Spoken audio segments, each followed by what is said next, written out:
Good morning and welcome to the Greenville Unitarian Universalist Fellowship. My name is Lori Morton and I serve this congregation as chair of our Buildings and Grounds Committee. And if you're not, we're the cool kids on campus. That's right. And if you're not aware of Building and Grounds, we help not only maintain the facilities here and the campus, but we're working hard to beautify our campus and to make it a welcoming place where you want to come to. Having said that, it takes a lot of us to keep this place up and going. And in fact, anyone who has ever volunteered at a Building and Grounds work day here or the Roland Whitfarron House, raise your hand. Oh my gosh, look around, people. That's a lot. We are always looking for people to help us. It takes a lot of work. So whether you like working outdoors, getting your hands dirty, pulling weeds, we have more than 2 or 3 weeds out there, we could use your help. If you have skills like plumbing, electrical, HVAC, carpentry, if you can build a deck, build stairs, we could use your help. If you're a project manager, if you know AutoCAD or any CAD program, we could use your help. We don't do all the work here. Sometimes we hire professionals, but someone on our committee comes out here to assess. So if you're a retired plumber, you don't want to get your hands dirty, we could still use your help. So please see me after service if you'd like to help in any way. Thank you.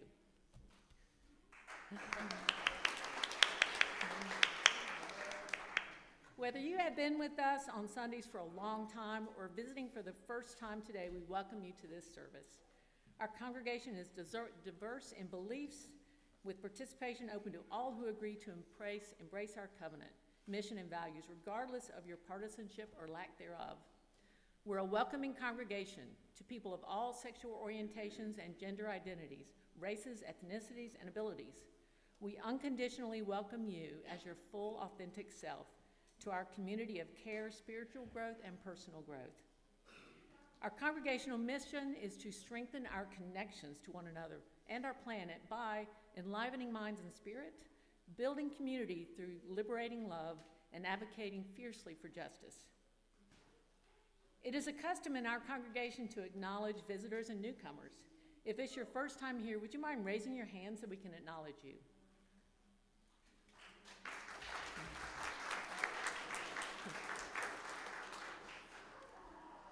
All are invited to join us for coffee after service. New and newish folks are invited to grab a green mug located inside the door of the fellowship hall so we can easily spot you and speak to you during coffee hour. You're also welcome to fill out one of the gold cards located in your pews in front of you so you can stay informed regarding all of our activities. Simply drop this card in the basket or in the box at the hello table. Please know that whatever your religious history, whatever your spirituality, all people of goodwill are welcome here. Your presence makes us better. Your presence makes us whole. Our service will now begin.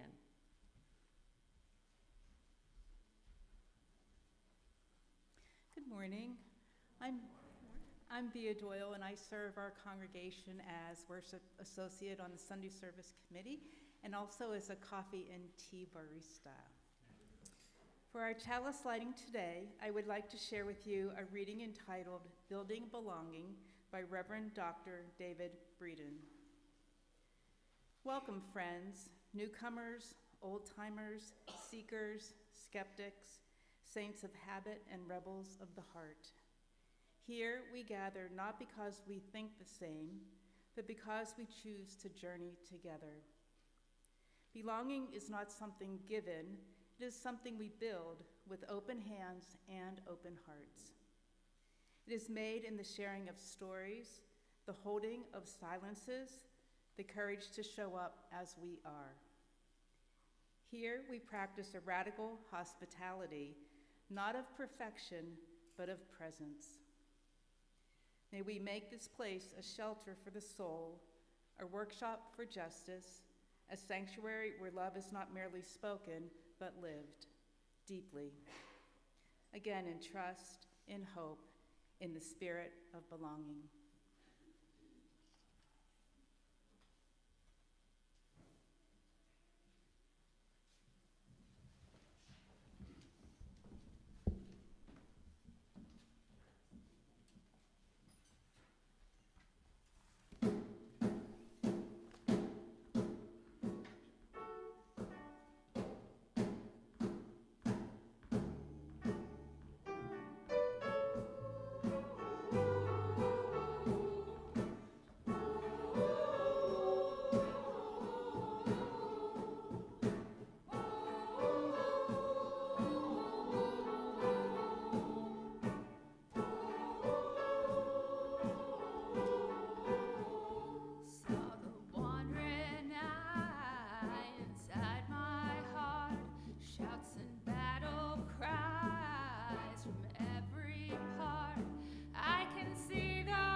Good morning, Goof.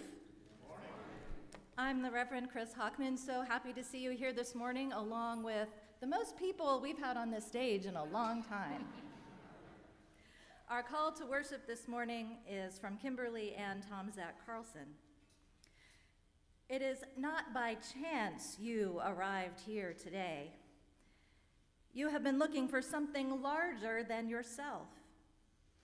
Inside of you, there is a yearning, a calling, a hope for more, a desire for a place of belonging and caring. Through your struggles, someone nurtured you into being, instilling a belief in a shared purpose, a common yet precious resource that belongs to all of us when we share.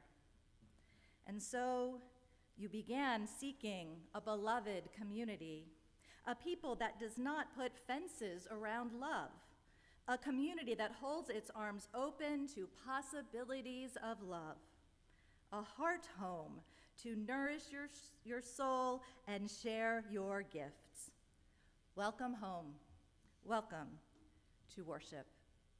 Please rise, embody your spirit, and let us sing.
Good morning. I'm David Funderburk. I'm the Director of Religious Education here at Goof, and I'm excited that today is the first day of our fall classes for children and youth. If you are a middle schooler or a high schooler, your classes have already started downstairs at 11 o'clock. So if you find yourself in the sanctuary, feel free to head downstairs and join your class in the RE Commons. If you're a 4th or 5th grader, or you're in our Spirit Play class, which is kindergarten through 3rd grade, then you can head to your class after the story. The 4th and 5th graders will head downstairs to our learning lab, and the Spirit Play kids, kindergarten through 3rd grade, will head to the end of the hallway upstairs. The last room on the right is our Spirit Play room. So that's where parents can pick up their kids after the service is over. Please don't pick up your kid before 12:15. I promise I won't give this whole spiel every week, but this is the first week, so I want everyone to know where to go. If your kid goes downstairs, we'll send them up to coffee hour when classes are done at 12:15. Another little reminder is our next food night, FUUD, our friendly UU dinner, is happening this Wednesday. So if you are planning on coming, please look for one of the flyers that are in the hallway or on the tables right in the narthex and scan the QR code and RSVP so we know how many people are coming. So with that, I want to welcome any children or youth or anyone of any age who'd like to hear our story up close to come sit on the floor at the base of the steps or in the front pews.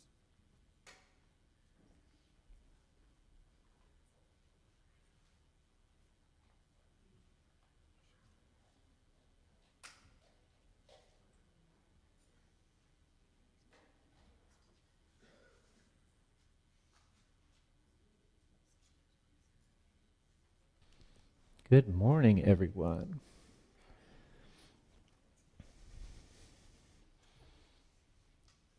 Welcome. Come on up and join us. The story I have today is one, I feel like I pull this story out once a season because it's, so you may have seen it before, but it encompasses a lot of the, I've got a hair sticking in my eye, sorry. It encompasses a lot of the values that we share here at Goof. It's called The Circles All Around Us, written by Brad Montague, with illustrations by Brad and Christy Montague.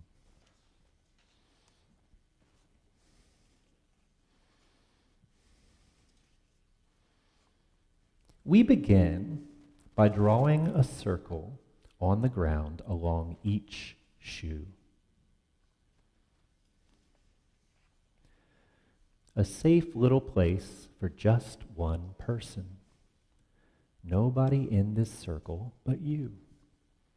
You could keep that circle closed to everyone but yourself, but that would be like a library with just one book on the shelf.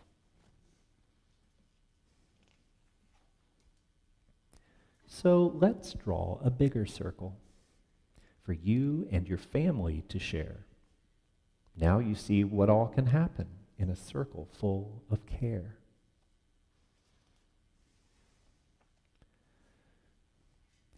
There's Granny Dot and Papa Bit, Barkley the dog and Uncle Hank, Great Granny and her cats, and a new cousin. It becomes a happier circle as more loved ones come to stay. And wouldn't it be even better if all your friends could come and play?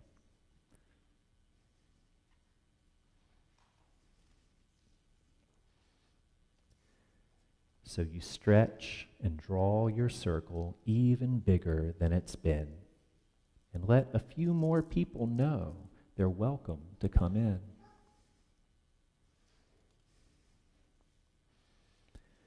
In the circles all around us, everywhere that we all go, there's a difference we can make and a love we can all show.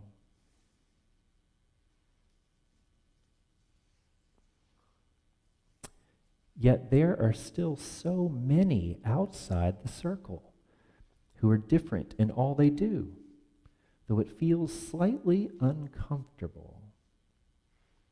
These are all different ways to say hello in different languages.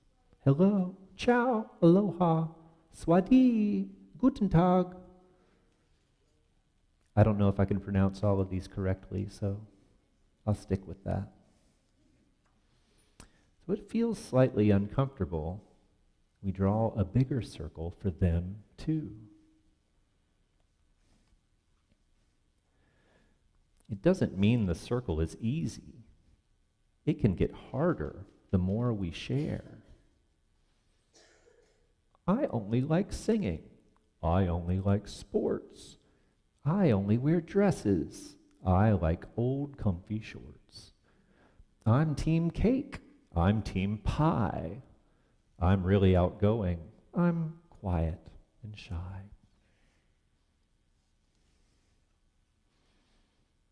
But wonderful things can happen when love is known and felt everywhere. Friendship donuts.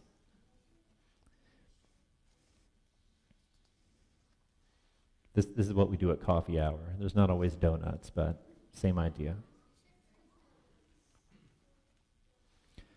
As time passes, our eyes open, we see others really care for.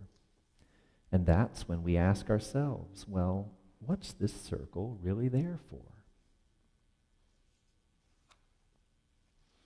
So let us create bigger circles all around us for the rest of our days. Let our caring ripple out in a million little ways. In the circles all around us, everywhere that we all go, there's a difference we can make and a love we can all show. As our circles grow and grow, and we watch them wonder-eyed,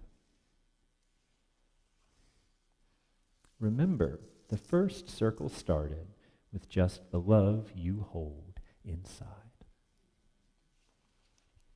Thank you for listening. And with that, if you're going to follow me down to your classrooms, let me get ahead of you and we'll head that way.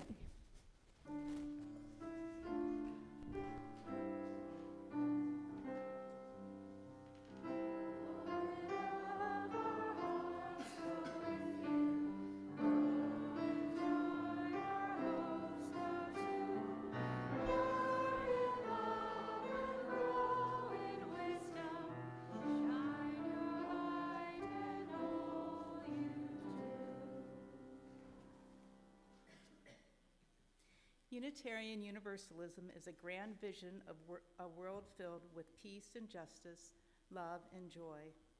That vision is embodied in its congregations, and every congregation depends on each of its members and friends through their commitment of time, energy, and resources to make that grand vision real. We are Unitarian Universalists, building a world filled with peace and justice, love and joy. The offering will now be given and gratefully received.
is our custom in this congregation to share the joys and the sorrows that shape our lives, honoring each one with the lighting of a candle.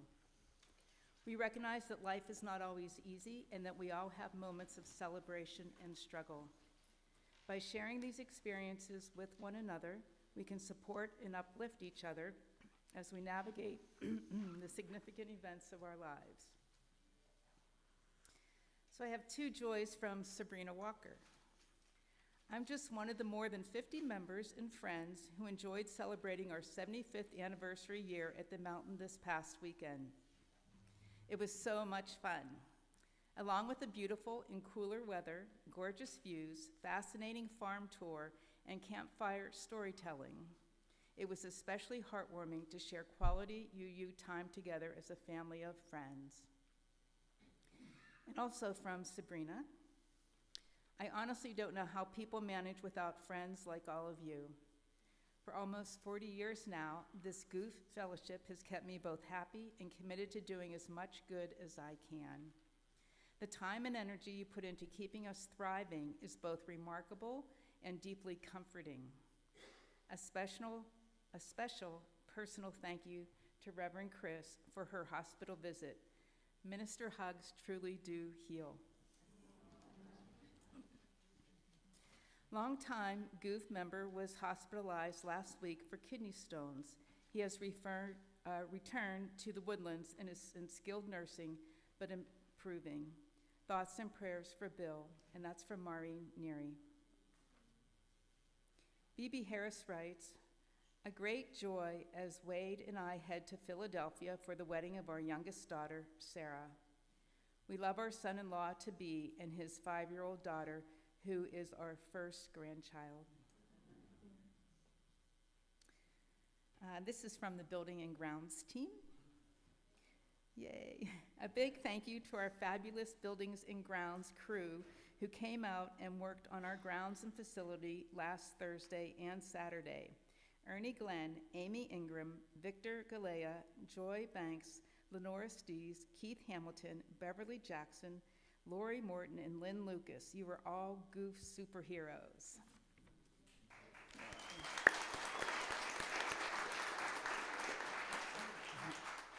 We have a joy from Ron Hildebrand. Welcome back, long time UUs, Joan and Dave Baker. Yay. Now in Oregon, but great to see them again. A joy from Candy Kern. My mother, Betty Kern, is here with me today. After many years of struggle with sores from edema of her legs, the sores, are totally healed. Her 81st birthday was Thursday. What a fabulous birthday present. And a sorrow from Todd. A candle for Bree, who passed last week, life partner of Joni's mom for 27 years, and prayers for her mom as well. And we will light a final candle representing all the joys and sorrows present in our hearts that remain unspoken. We will now observe a brief moment of silence before the meditation words begin.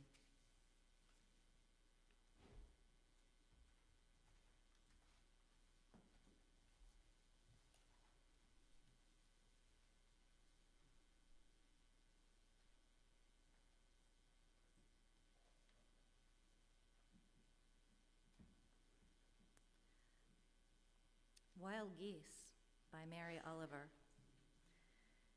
You do not have to be good. You do not have to walk on your knees for 100 miles through the desert repenting. You only have to let the soft animal of your body love what it loves. Tell me about despair, yours, and I will tell you mine.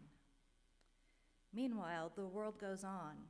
Meanwhile, the sun and the clear pebbles of the rain are moving across the landscapes, over the prairies and the deep trees, the mountains and the rivers. Meanwhile, the wild geese, high in the clean blue air, are heading home again. Whoever you are, no matter how lonely, the world offers itself to your imagination, calls to you like the wild geese, harsh and exciting, over and over announcing your place in the family of things.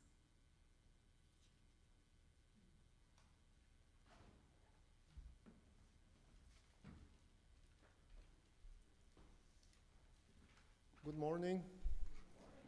Today we have a new hymn. This is from the new hymnal. It's a virtual hymnal, so we don't actually have printed copies. So the choir is gonna sing it once for you, and then hopefully you'll join us and sing it twice. Today is also the beginning of our fall season for music. So as you can see, there is the full choir and the band. And if you want to join the choir or the band, you are always welcome. This is very, very casual gathering, all right? You don't have to be Pavarotti or Maria Callas or anybody. Anybody can sing, right? How? Well, that's the question. But make a joyful noise. So here's the new hymn, Coming Home.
Funny, one of the authors of that hymn is the Reverend Sherry Woodbury, who was my classmate in seminary. Just goes to show how small UU world indeed is and how talented our UU folks are. I didn't even know she wrote songs, so it was a fun surprise. Our topic for today's service was actually won at the Goof auction last fall by a fan of the singer and songwriter, poet, and writer Carrie Newcomer. And I have to say, the congregant who suggested this sermon has pretty good taste, because Carrie Newcomer is very UU adjacent and has a lot of spiritual wisdom and musical talent and wisdom to share. And I realized I forgot to warn our sound people that we're gonna watch the video in about 3-ish minutes. Okay, I got a wave, so it's good. They're ready. But the real focus on this vast library of wisdom and music that Carrie Newcomer has, the focus, we only have 20 minutes or so, folks. So we're going to be talking about the monthly theme. So we're going to find out what Carrie Newcomer has to say about the idea of building, belonging, and community. Now, Carrie Newcomer is a Quaker, which is very consistent with the common themes in her work, including peacemaking and justice-making. And she has also teamed up with another Quaker, the author Parker Palmer, to produce a podcast called The Growing Edge. Now, if you've been in the starting point class, you'll recognize Parker Palmer as the guy who talks about the soul being one's truest self, and that the soul is like a scared wild animal, needing comfort to actually, come out from hiding.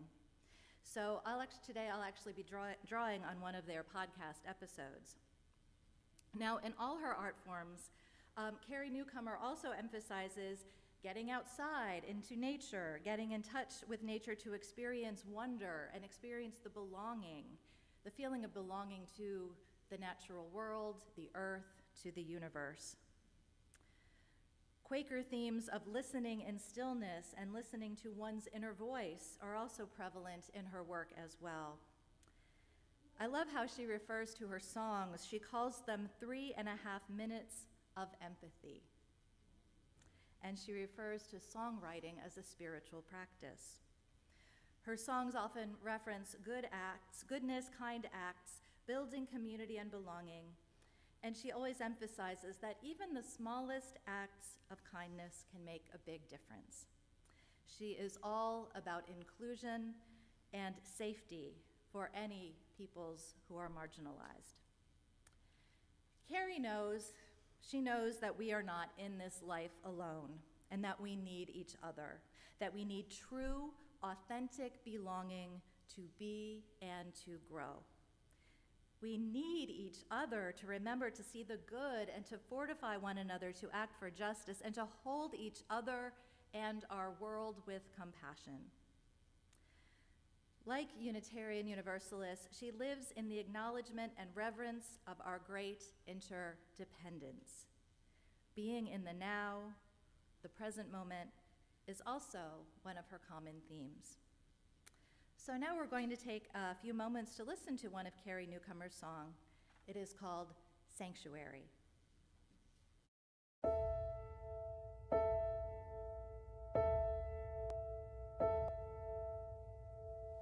Will you be my refuge, my haven in the storm?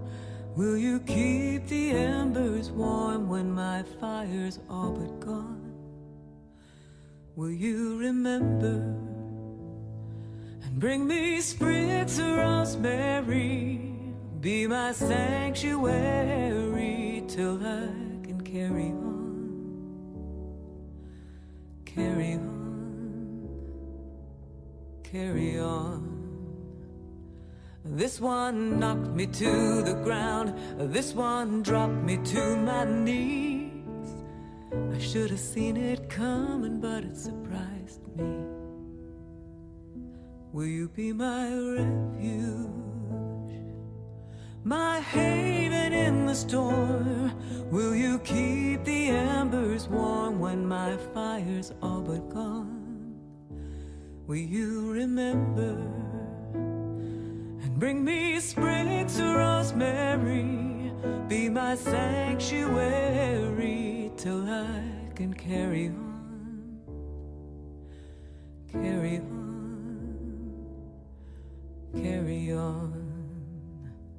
In a state of true believers, on streets called us and them, it's gonna take some time till the world feels safe again. Will you be my refuge, my haven in the storm? Will you keep the embers warm when my fire's all but gone? Will you remember and bring me sprigs of rosemary? Be my sanctuary till I can carry on, carry on, carry on.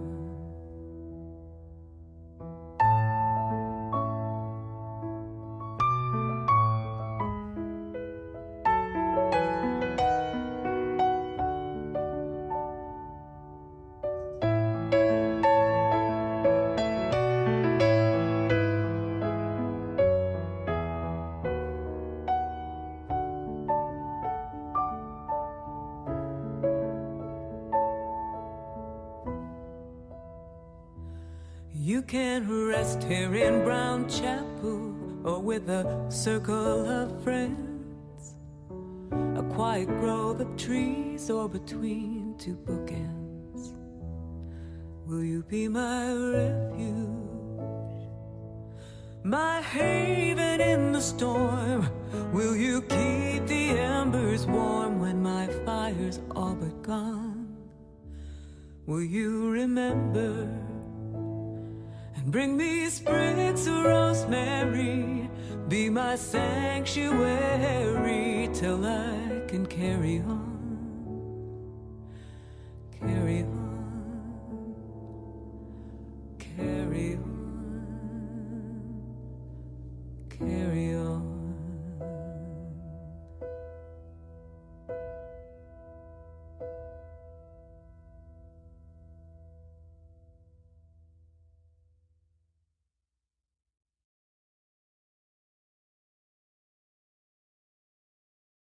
So Carrie Newcomer wrote the song Sanctuary after an email conversation she started with her friend Parker Palmer. She wrote it after something politically devastating had happened in her home state. Carrie asked Parker in the email, "What can we do when we are personally or politically heartbroken?"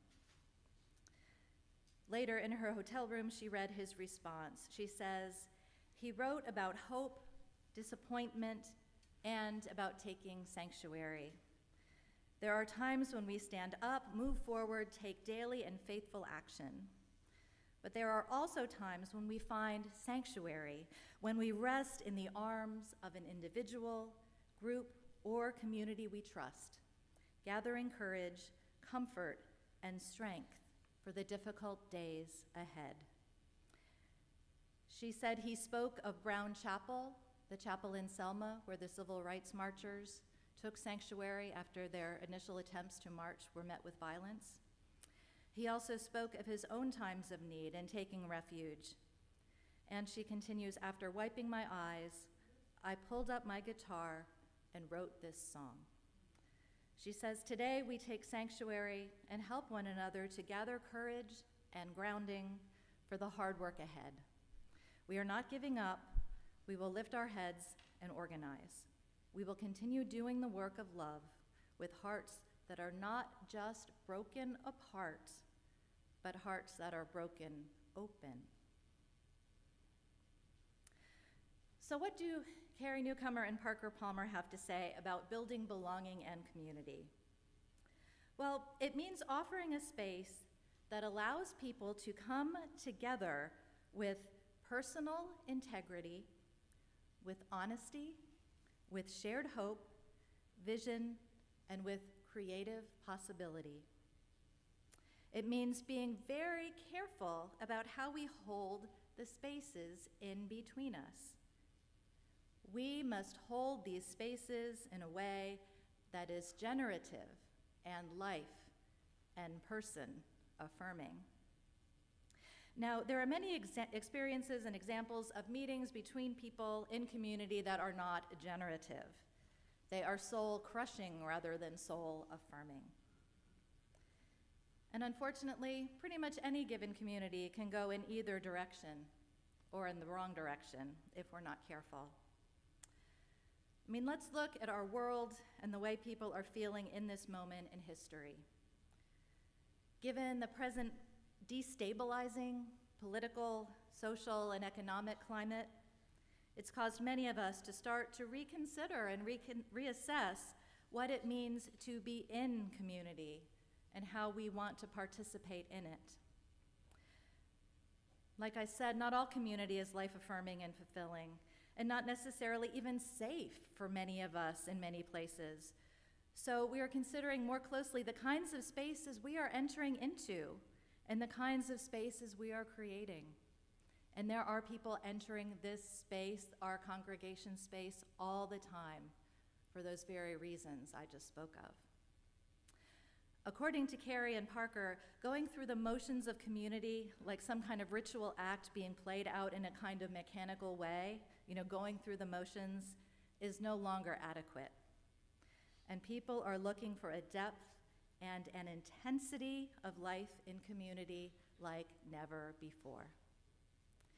Now, I agree with Carrie and Parker when they say there's a longing happening now in our society, a longing for spaces where it feels welcoming for the soul, for the true self to show up vulnerably and authentically, a space that welcomes someone to show up in community and be accepted while in the process of becoming who they are. Special note, that's all of us, really. We're always becoming who we are. Anybody here finished with that? Okay, good, good. No perfect people in the room. I feel a lot more secure. Yet, there's also this tension that pulls us, the tension between individualism and community. Now, our nation's culture tells us to value individualism over collectivism, that rugged individualism, the buck up and do it all yourself kind of idea. And, throughout our UU history, we've held individual freedom in some of the highest regard of all. I mean, it's often been considered personal freedom is the highest value. But slowly over time, as we are maturing as a faith tradition, we are slowly shifting that focus to interdependence. Now, there's nothing inherently bad about individualism.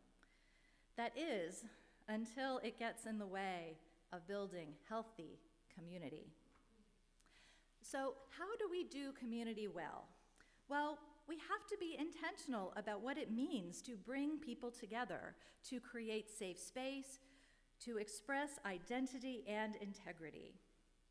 And probably most of all, we need to listen to each other.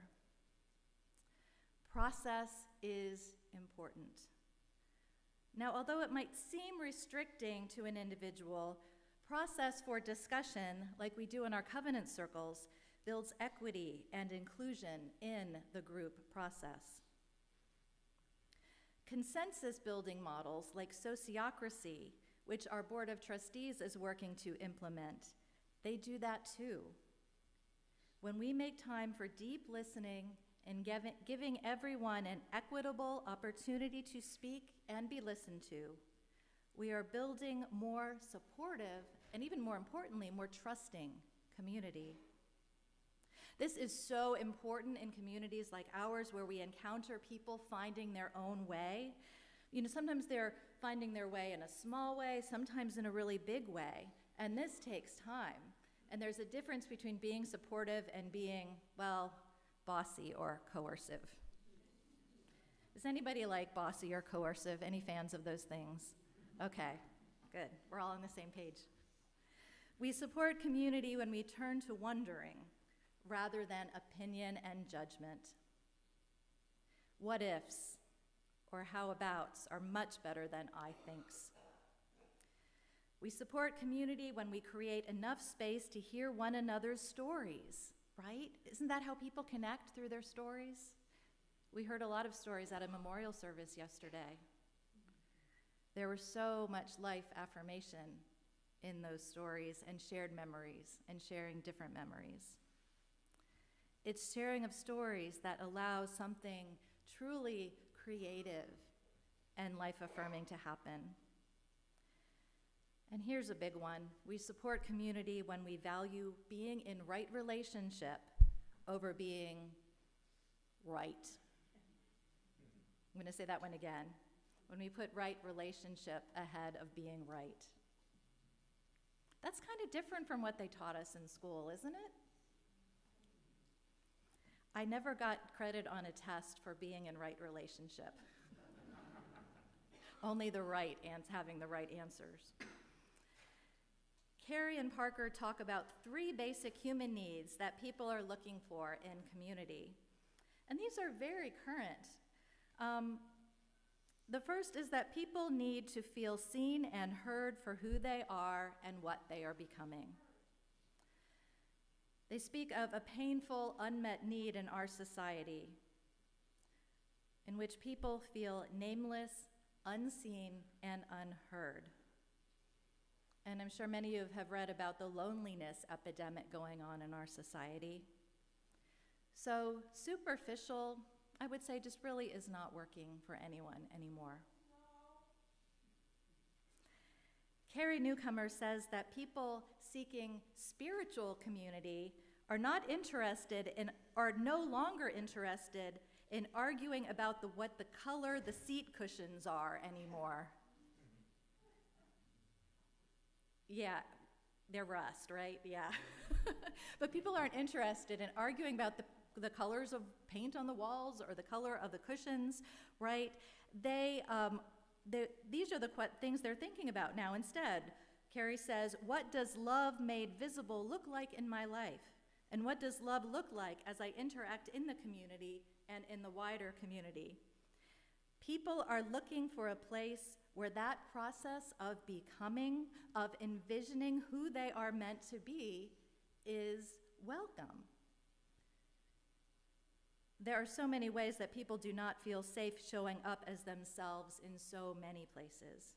Making sure people feel seen, heard, and accepted are more important now than ever. And it's something we can't take for granted that it's going to happen on its own just because we put, rainbow things on our walls. We must be more intentional than ever about serving and supporting each other's quest for meaning, purpose, identity, and integrity. According to Carrie and Parker, the second human need people are looking for in community right now is mutual responsibility without suppressing the individual's uniqueness and inner journey. So again, it's this tension between responsibility and the individual's uniqueness and inner journey. That's hard to find in a culture where community often means conforming to a group norm in order to be accepted. Now, as Unitarian Universalists, yes, we're not signing up people up for a specific creed or a very rigid belief system, but yet we still send implicit messages about other types of conformity. I invite you to think about the implicit messages we may be sending that could make people feel like they are being expected to conform in ways that are uncomfortable or unwelcoming for them. Yet there's a flip side to all of this. When we are living our lives in community, those lives will impinge on each other at times, right? And we need to be held accountable and hold each other accountable for those ways in which the impingement is unhealthy or unhelpful. Yet at the same time, we need to do this without suppressing the individual's uniqueness and inner journey. Now that's quite a balance, isn't it? This is some big-time, complex adulting, isn't it? Holding people accountable and holding up their individuality at the same time. This takes time and intention to do it well. Individuality and accountability. Community requires tending if it is to be a healthy community. We are all connected. So how do we engage? How do we act? And what we say, it always ripples out. Intentionality in the way we do community and care within the community and care for the community, the health of the community as a whole is required. As much as we may wish or think, people are not looking for an unorganized free-for-all. They're looking for a group, a community that embraces responsibility. Our congregational covenant is one way our congregation does embrace responsibility in having this shared agreement that states how we are to be together and treat one another. The healthy practice of covenant builds strong and safe community. Strong and safe community invites and nurtures relationships. Again, how can we be in right relationship if we fall into patterns of hurting one another? Now, on the third need people have to meet being in community. According to Carrie and Parker, in this time of polarization, Many people want to know that it is possible to meet and build trust across lines of difference. People want to meet and build trust across lines of difference. They want an experience of diversity that leads to personal, cultural, and political enrichment and creativity. They don't want the environment of suspicion, resentment, and anger our public discourse is absolutely steeped in right now. Any time in the microcosm of community that we can deal with the differences among us, and I'm talking about all kinds of difference. I'm just not talking like racial differences, I'm talking taste in music differences. Any time we can deal with the differences among us in positive and generative ways, the better we are. The better we are learning and modeling practices that our greater society needs so much. We need to be more courageous about creating spaces where differences can be held in a positive and constructive manner. Carrie puts it this way. She says we need to build those trust muscles. We need to do all the good we can, cross all the barriers we can, and build communities of care and trust. So I'm going to recap Carrie and Parker's guide to belonging and community. We've always been torn between our Western culture's obsession with individuality and our desire for a meaningful community with others. In this particular point in history, we are also reassessing what meaningful community looks like, what healthy community looks like, and how we choose to participate in it. We must always mind the space between us and be mindful about how we hold that space. Community happens best when it is held with intention, when it makes people feel seen, heard, and valued for who they are and who they are becoming, when it promotes mutual responsibility rather than conformity, and when people have opportunities to build trust over lines of difference. If we can do community the Carrie Newcomer way, we will become a true sanctuary, a refuge, a shelter in the storm, helping to make the world feel safe again. May it be so, and blessed be. It's time to sing. Please rise and body your spirit.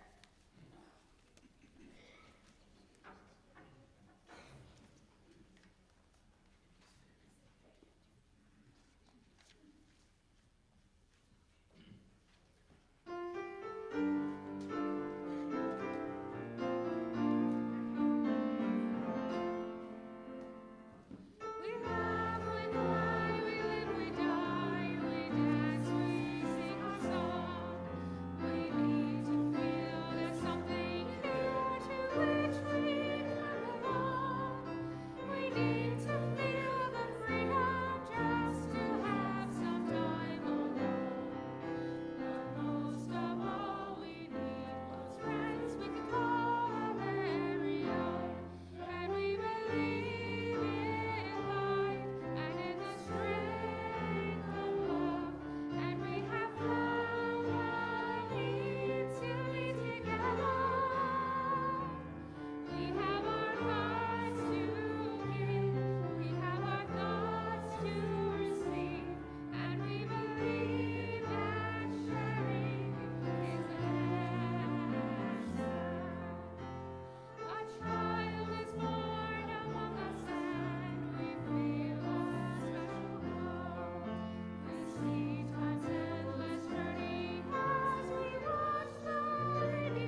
please join me by saying the words on the screen behind as we extinguish the chalice.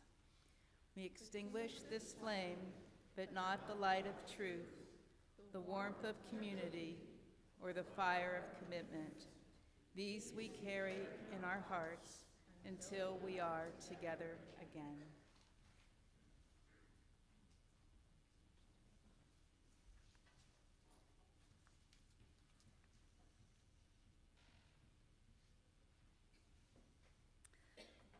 Our closing words are a blessing by Carrie Newcomer. May you wake with a sense of play, an exaltation of the possible. May you rest without guilt, satisfied at the end of a day well done. May all the rough edges be smoothed, if too smooth is to heal, and the edges be left rough when the unpolished is more true and infinitely more interesting. May you wear your years like a well-tailored coat, or brave a sassy scarf. May every year yet to come be one more bright button sewn on a hat you wear at a tilt. May the friendships you've sown grow tall as summer corn, and the things you've left behind rest quietly in the unchangeable past. May you embrace this day, not just as any old day, but as this day, your day, held in trust by you in a singular place called now. Dear ones, go in peace, return in love, and blessed be.